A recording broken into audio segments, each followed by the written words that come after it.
On this edition of Omega Wealth Partners Video Magazine, we will learn about how financial planning works, hear from John Dickens on why it is important, discuss investing versus speculating, learn about the impact of financial planning, and in Family First, meet partner Tom Hardgrove and his family, all on this edition of the Omega Wealth Partners Video Magazine.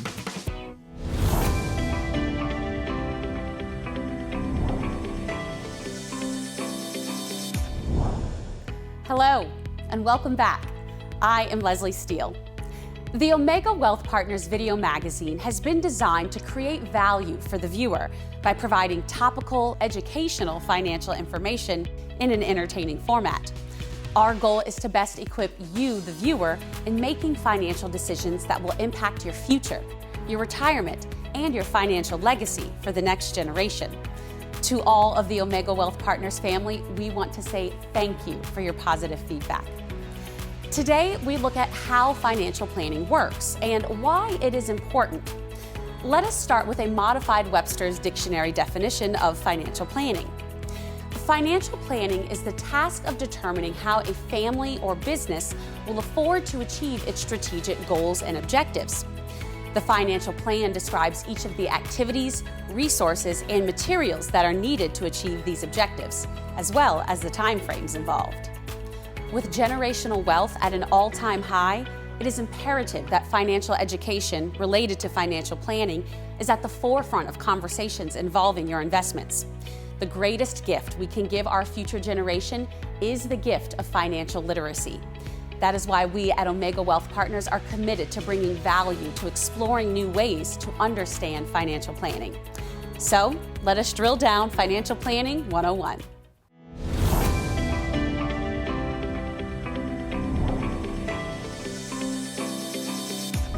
Today, we welcome Omega partner John Dickens. John, what is financial planning? Well, financial planning means different things to different people. What do you think it means to you? For me, it's planning for the future, security, peace, maybe even some sacrifice now. Absolutely. You know what's interesting? In this country, people spend more time planning a summer vacation than they do their retirement plan. Think about that. People go on vacations once a year. They're very important, but they only last a week in the summer usually. A retirement is a 30-year proposition at the end of your life. Don't you think more time should be spent planning on that aspect? At the very least, that's at least 30 vacations. That's exactly right. So how do I get started? Well, you really need to have a budget. Do you know how much money you spend every month? Do you know how much money it would take to replace those income dollars? Because essentially, if you want to retire, you've got to figure out how to have that type of money accumulated in a retirement account that would last 30 years of your life. And not just lasting, John, but going beyond my own lifetime. So in addition to how do I get started, how do I get my grown-up children and my future grandchildren started? You're right. It's essentially a multi-generational proposition, and it starts with financial literacy. One of the greatest gifts that you can give your children and grandchildren is financial literacy. And we like to give out a book to our clients called Simple Wealth, Inevitable Wealth by Nick Murray. I'd love to give you a book. I would love to have a book. That sounds great. Is that something we could give to our clients as well? Absolutely. You call our office, I'd be happy to give out that book. Perfect. Thank you. Well, if you would like to make your own financial roadmap, please call the office and make an appointment with John Dickens and be thinking 2022 forward. Want to stay connected, informed, and engaged? Educated and excited about your financial future? Of course you do. And here's your chance. To learn more about how Omega Wealth Partners doesn't just manage your money, they make it meaningful by helping you create a plan. Get on board today or start a conversation by calling 817-335-5739. We'd love to hear from you. Check out OmegaWP.com. Connect with us on LinkedIn. Subscribe to our YouTube channel. And remember, Omega Wealth Partners Foundation is based on family with over 50 years of experience.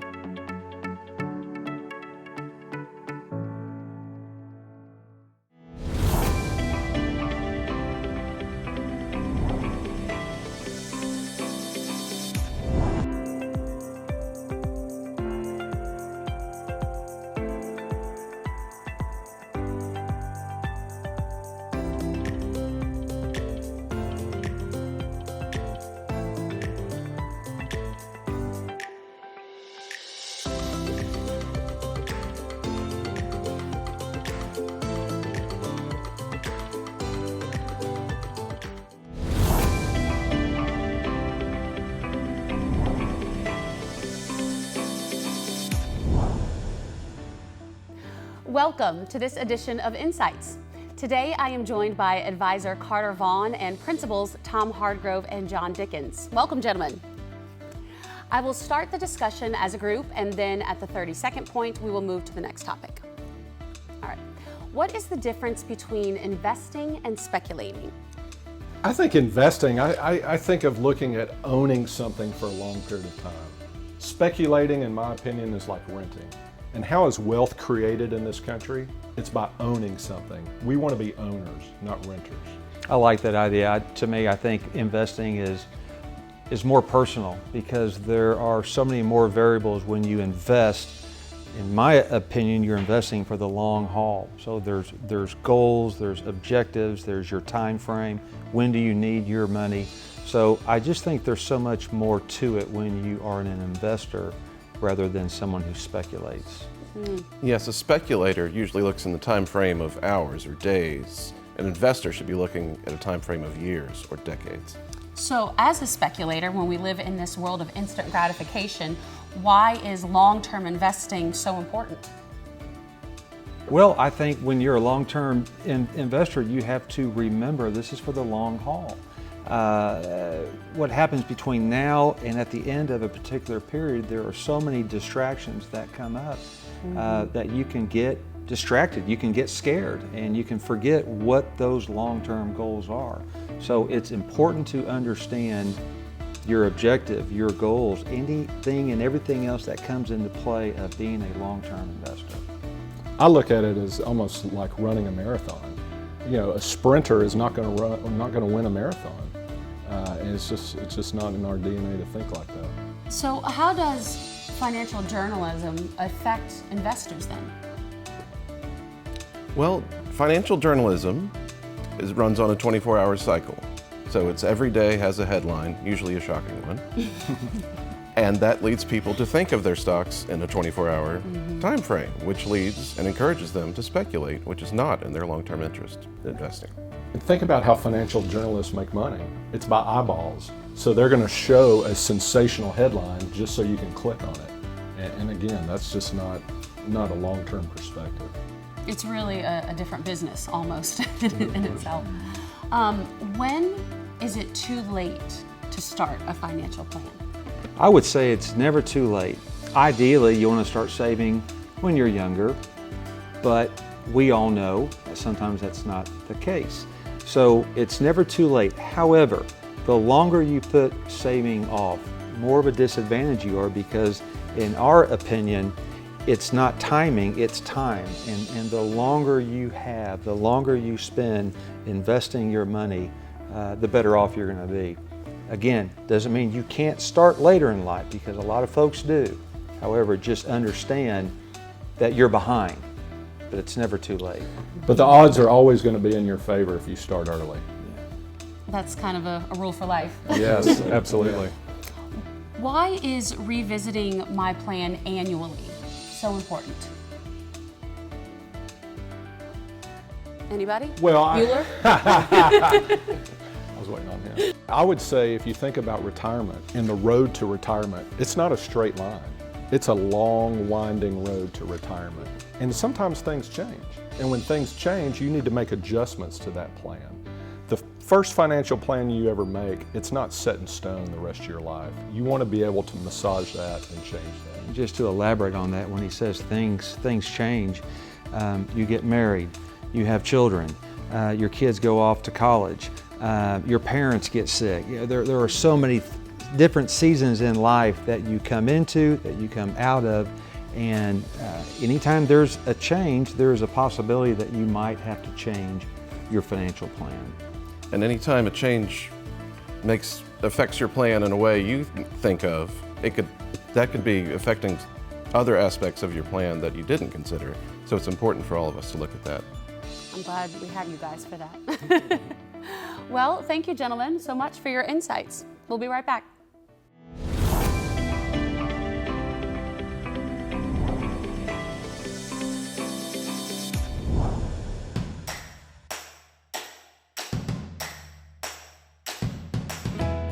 I'm Molly. I'm Mary Kay. I'm Jack. I'm Hannah. And I'm Tom. And we are the Hargroves. I thought that I should assume a lot of the responsibilities, in fact 100% of the responsibilities, as far as what we do with the money, how we spend it, how much do we save, how much do we give away, and so forth. And Molly came into the marriage with her own thoughts about how the money should be handled and who does what. I think you both come into any marriage or relationship with your own ideas, and Tom and I are both the babies of our family. We both had worked and lived by ourselves independently. We had a financial independence separate from each other, and so we both came in kind of with wanting to be in control. And it took us a while to both feel comfortable being vulnerable enough to give some of that control away and to be willing to communicate about, and like we talked about earlier, communicating about priorities and what's important to you. What's important to you may not be my top priority. What's important to me may not be yours. I recognize that there are things that I'm good at doing regarding money and spending and saving, and there are things that Molly is good at doing with saving and spending and making those decisions. The obstacles, the struggles, was lack of communication. But I think what we've been able to do after 25 years is really zero in on what we're both good at doing.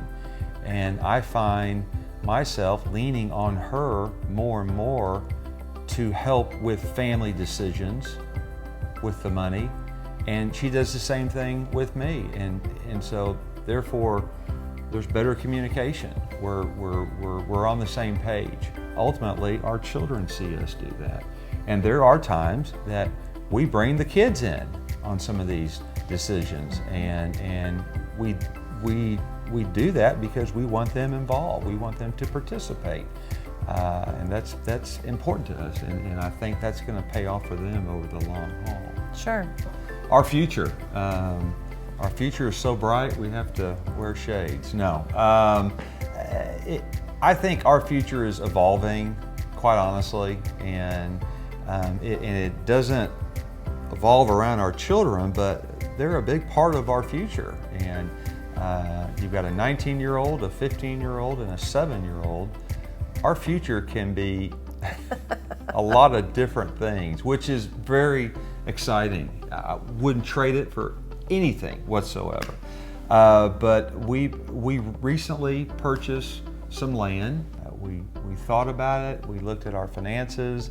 We prayed about it, got the kids involved, showed the kids the area that we were thinking about doing, and it all kind of worked out, and we did it. Can I quote your dad? Tom's dad always say, God stopped making land a long time ago. And so the idea of having sort of this other legacy for our family and for our kids, to have a place where the family can gather that's out in the middle of nowhere. And then later on in life, allow the children, give them an opportunity to get their own part of it and build their own little house for their family. We joke that Tom doesn't play golf, but this is sort of his golf. He loves to go out and work on the land and be out there. He accidentally put his iPhone through a wood chipper recently, so but he loves it. It's his happy place. My dream for us is to have some choices, some nice choices, nice options. When I'm 70, if I want to keep working and I feel good and she's in a good place, I want to be able to keep doing that. You're definitely wired to work. Yes. You are not going to retire when you're 65. I don't think. I mean, maybe that will change in the next 10 years. It's not going to happen. I don't see you having any desire to retire. Working with your clients brings you an awful lot of joy in a business that has been around for decades and decades. The key is that as you move along and you transition from season to season, that you have to recognize sometimes you have to tweak some ideas, tweak some plans, and go with it.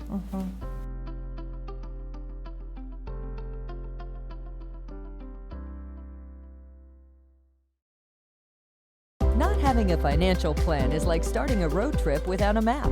Research confirms planning is the key to long-term financial success and freedom. If you are looking to create a plan, learn more, or revisit your existing plan, then connect with the advisors at Omega Wealth Partners and learn about the role financial planning plays in your financial well-being.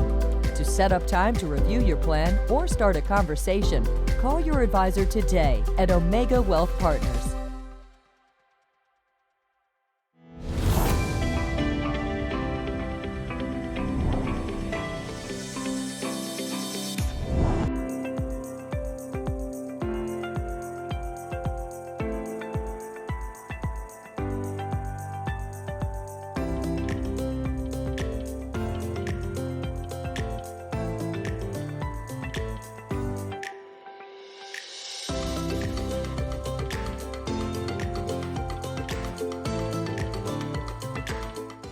For over 3 decades, Omega Wealth Partners has served all types of families, including business owners, CEOs, doctors, lawyers, ranchers, retirees, military personnel, pilots, entertainers, associations, and folks that all have just one thing in common: a need to create a financial roadmap.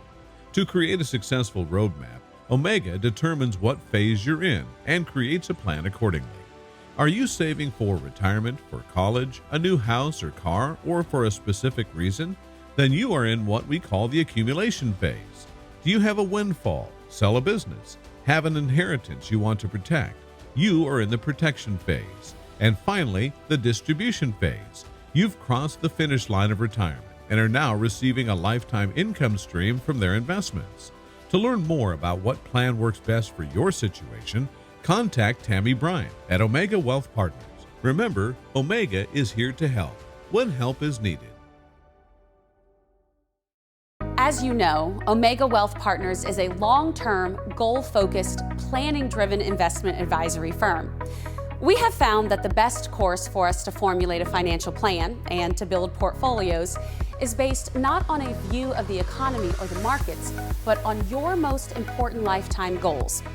We believe that acting continuously on a rational financial plan, as opposed to reacting to current events, offers us the best chance for long-term success for our clients. All successful investors act continuously on their plan. All failed investors react continually to the markets, and always in the wrong way. Our mission is to help people make the right kind of plan. It's not as complicated as one might think. We ask the question, do you know how much money you will need to retire comfortably? And do you know how that money needs to grow in retirement to stay comfortably retired? Our goal is to best equip you, the viewer, in making financial decisions that will impact your future, your retirement, and your financial legacy for the next generation. Thanks for tuning in to another edition of the Omega Wealth Partners Video Magazine. Until next time, I'm Leslie Steele. Stay informed.